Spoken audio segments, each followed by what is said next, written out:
For some reason, you can't remember your password, the password to your Wi-Fi, and now you have a new system, then you need to add it. You need to add the new system to your network.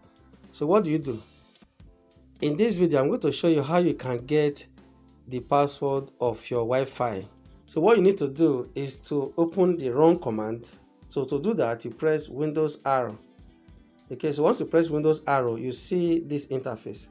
So in the interface, you type ncpa.cpl.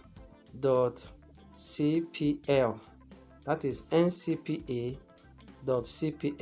Then click on OK.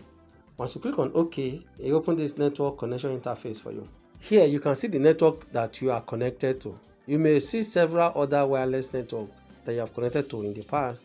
In this case, I'm connected to this one. So I would click on this one, then select status. So in the status, then look for wireless properties.